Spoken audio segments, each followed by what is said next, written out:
Hey guys, welcome to another episode of TFB TV. Today I am here with Forgotten Weapons host Ian McCollum and Othais from C&Rsenal. Hi. Thanks guys for coming on. Anyways, today guys, I wanted to ask them, now that we have them here at the Cody Experience, at the Cody Symposium, what are some stuff that they can give in their experience and they can tell people who are just getting interested in collecting old guns and collecting milsurp stuff, and what's some stuff that they've learned and you've learned along the way that will make things easier for someone just getting into it today? All right, so you're going to need a piece of notepaper. Okay. We're going to start going through all the variations of French serial numbers. Great. This is important. This is going to take an hour. Okay. Actually, the thing that I always recommend to people is know what you're buying before you buy it.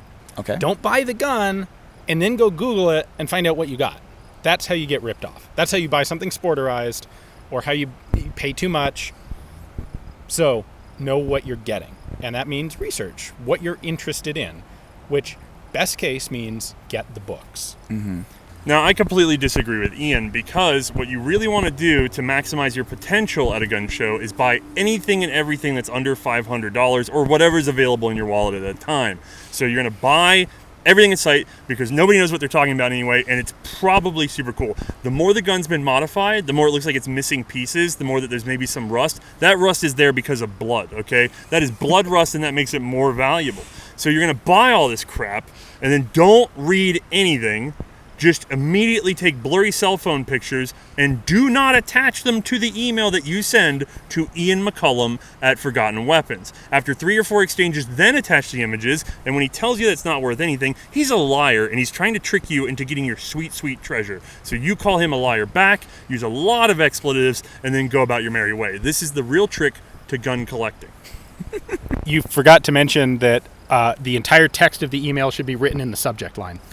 Yeah, oh no, the body of an email is for losers. You want to fill that subject line up all the way until you run out of characters. They're going to have to read it anyway because the government says they do. All caps? Yeah, all caps so that they know you're serious. You can't read those little letters on the screen because you have got your AAP card. Fantastic. Now, in all seriousness, books are great. I want to say that there's something that you might not understand, and it's an evolution of collectors. I don't like people talk about this enough. So before you dive into that, I want to say I think there's a huge amount of people out there who actually have an opinion that why do I have to buy a book when I can watch your videos, or I can look this stuff up on Google? So can you answer them? Can you tell them why that might not be the best thing? Well, first of all, YouTube videos are really inefficient. I mean, I guess if you watched a really good video, it would be fairly accurate for the current knowledge of what's out there, but that's really difficult to do. And then the other aspect of this is ultimately, as you get into collecting more and more, the guns become less the focus than the knowledge and the stories that they represent, and that book collection becomes more and more important. There are books I am far more proud of than the guns that they describe, and I have a much better experience with the books. Like, the things that you get around collecting really drive the collecting. I actually legitimately, honestly disagree. Oh. To me, the guns remain more interesting than the books. I like the knowledge, but I love the knowledge, but I don't find the guns waning in interest to me. However, the books are completely essential to being able to get the good guns, to know what is the gun that has this story, what gun was actually in this part of history or that part of history. So to me, I don't find, as I collect more and learn more, I don't find the guns becoming less interesting. What I find is that the books become an even more and more important tool to creating the gun collection. I mean, again, it can be subjective, but for me, the knowledge has become the more important thing. So as much as I can collect information, the better. Not even necessarily in books. But regardless, what you're trying to do as a gun collector is you're trying to maximize your potential to find or to fish out or to discover what is interesting. You cannot do that as always following behind what everybody else is doing. And so when you watch a video, good, you're ahead of just the average person in the gun show. When you read your book, you're above the people who are watching the videos because we can't fit everything into the videos. And then if you actually get a little ahead of that and start doing some archival digging like we do, That's where a lot of collectors are, like the really serious guys. That's where you see collectors starting to morph into researchers. And if you really get into it, that is where you will end up almost inevitably as people get more and more curious. Or you can just hoard this one model 600 times, and maybe that's your thing. And there's some guys like that, but that's not really what we're describing today. And then the other point I want to make is very clear. Just because it's a German this doesn't mean it's an 8mm Mauser. Don't slam ammo in there just because it says it on the side of the gun. You don't know who was there before you. The people do not do this enough. The guns are not inherently safe just because they are from that period and they were manufactured that way. You don't know who's been in there after they were manufactured. For God's sakes, gunsmiths are your own knowledge. Slug, cast, whatever. Do not risk your life over trying to play with something that's effectively an overgrown toy to you. I have seen the results of guns that were demilitarized by drilling holes in the barrel or the chamber on the bottom, under the wood, or on the top, under a handguard. So it looks better, right? So the doesn't ruin the appearance. Exactly. Yeah. And it was sold as a deactivated gun. And at some point, when it changed hands that one time, someone forgot to mention that. Or somebody put a new handguard on it. The handguard originally had been drilled through, and somebody's like, I'm going to put a nice new handguard on it. It looks good. He dies. Yep. Kids sell it at the flea market. Nobody pays attention. And then, when you fire it, kablooey, the gun gets shattered into a bazillion pieces, and hopefully your hand isn't at the same time. Ouch. Yeah. No, there's a lot of injuries in the gun field, even on the research side. So just don't trust everything immediately. Be cautious. Be patient. They're worth it. And you don't have to be Mark Novak level of expertise to do some of this. A lot of this is just basic due diligence. Cast the chamber. That's not that hard. Inspect the gun before you're going to fire it. Take the handguard off and see if there's pitting that goes halfway through the barrel because it's been sitting in Indonesia for 75 years rusting. So I have a question from both of your personal experiences. Can you talk about what the best and the worst finds are in terms of deals, in terms of just the best and the worst find that you've come across? I think Ian owns one of my best finds. Oh, yeah, I did, but I had to pay you what it was actually worth. No. I pay you a lot closer than you paid for it. Oh, you paid more than I paid for it. But I did not. No. Market. All right, so Othais found an M27 Lebel. That's the experimental Lebel converted into 7.5 rimless at a pawn shop for $400, as I recall. Yes. So I walked into. You got to point that here. I walked into not a pawn shop, a small gun store. I was 3 states away. I was on a family vacation-ish, working family vacation. And I just had to have that hour to myself. I stuck my nose in a shop, and at that time they were having this big AR scare they had state background checks. And so everybody slammed in this place, and they're trying to check on orders and stuff like that. And I am just fishing through the dusty guns in the back, and I pull out this modified Lebel, and they at least wrote Lebel on it.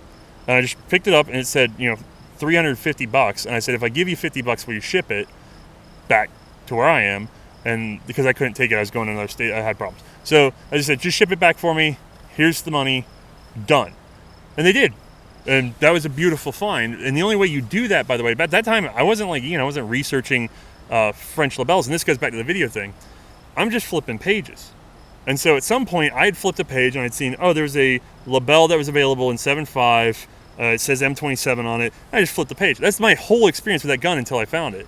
And that drives back to the book point. Being able to browse content and not have to consume an entire video, you pick up a lot more. And so I knew that this was a trials thing, and it was just sitting in the shop. And that's how I got it.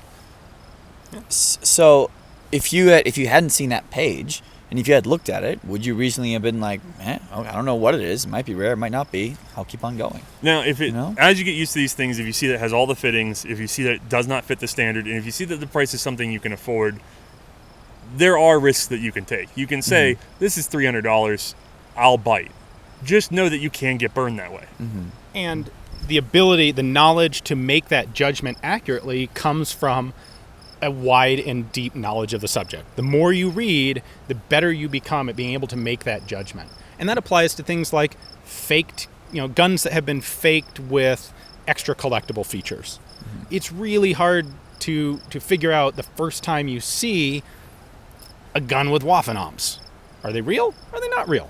Well, once you've seen 500 of them, read some books on them, you get to the point where you have an intuitive sense of this is real, that one's fake. And so, what about the worst deal?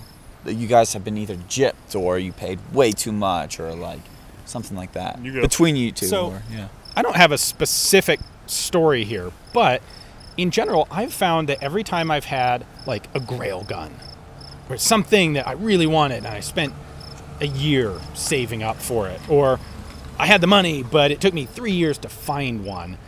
If it was a gun, not necessarily for historical interest, but a gun that I actually wanted for shooting, I've pretty much 100% of the time been disappointed once I finally get the thing. I find that for two reasons. First off, if you build up the hype over and over and over for so long, you're naturally inclined to overhype the thing and be disappointed when you actually get it.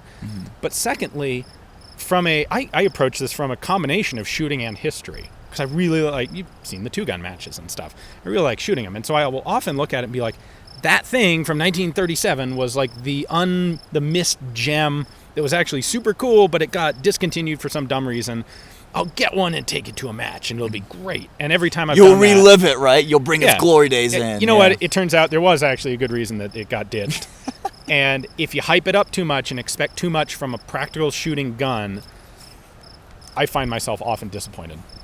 I'll go back to the safety thing. The most disappointing guns I ran into were Italian Federales because I bought two of the things, and two of them blew up. Well, one failed a locking lug, and the other one just blew up and embedded splinters in my forehead. Which, by the way, we had checked everything we thought, and we had actually cast, but we didn't notice on the cast just enough unsupported because we're checking for bore and blah blah blah. And then you get going and you do that thing where you miss that one step of like, wait a second. Is this just like a centimeter short? Because you're so used to looking for the other problem that caused the other gun had unsupported blah, blah, blah at the front because of rust. And you go, well, this one doesn't have that, right? And you're locked onto one thing. You miss the other thing. And that gun just failed, blew into the magazine, blew the stock line. No metal shearing or anything like that, but wood everywhere. And so safety glasses, by the way. I was just going to say, you had your eye pro on, right? Yeah. So, no, I just ended up with like second puberty with just acne on my forehead for a month. But no, you can get real bad. Those are the real regrets. You can lose money gun collecting, which is why I don't know why anybody would buy a gun that's $800 to $1,000 or more without the book at home or even in hand when they buy it. You want to be sure of what you're doing. So slow down the higher the number goes. Don't get impulsive. And if you want to make an impulse decision, you better be researched ahead of time. That's the thing that you snap up for a high dollar. I have bought things for high dollars. I have gone in and seen a $900 Car 98K and looked at it and been like, this is an all-matching G29O. And been like, yeah, okay. And just turned around and enjoyed that for 6 months and sold it on, So that's happened before, but that's because I knew exactly what a G29O was and I understood where it was in the market before I did the deal. I snatched it, but I also could have taken my cell phone, walked away, and did a little gun broker searching, which is another thing, by the way. People ask us about values all the time. I get it all the time, and I'm sure you get it all the time. Nobody knows because it's subjective and it depends on a lot of things. And usually what it depends on, are there two people who want it and does it go to auction? So auctions tend to tell you where the pinnacle is at any given moment, but guns can go to $20,000 for one auction because two guys are competing, and then the next auction it's just that one guy now, and they go for 10. Five. I mean, it could be a quarter of the value. They really can fly around when they get so rare. Because scarcity does not equal value in some of these cases unless there's two people that want the one thing.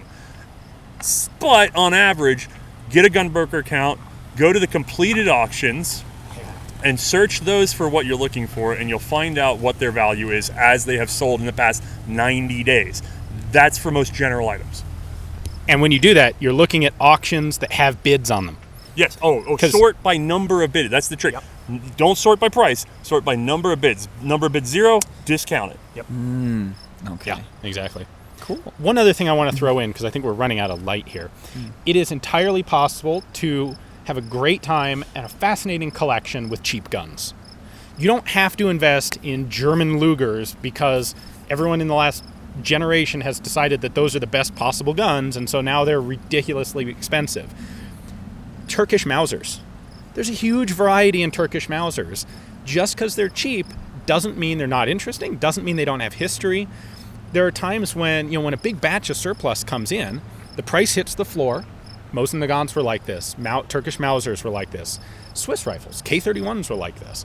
And in a huge batch like that, you get a tremendous amount of variation. You'll get some of the weird stuff, weird markings, weird serial number bits, different variations of the gun. And it can be incredibly rewarding and interesting to collect in a field like that, where you're spending $200 on a gun. When Mosins came in there, $89. By the way, like Finnish Mosins, when there's huge glut of Mosins coming in, it killed the price on all of them. And really interesting stuff that's way rarer, way more interesting to me at least, like the Finnish stuff, got dragged down with those prices. Quality does not equal price. So Cool. Well, I think that about wraps it up, guys. Yeah. Thank you very much for coming on. There's so much that we have to learn from you guys, not just from the videos we watch from you, but soon the books that you guys are going to be putting out as well. And even just small little snippets like this. I'm sure there are a lot of viewers that will love this. Thank you very much again. And we'd like you to support Ventura Munitions as they help support our channel.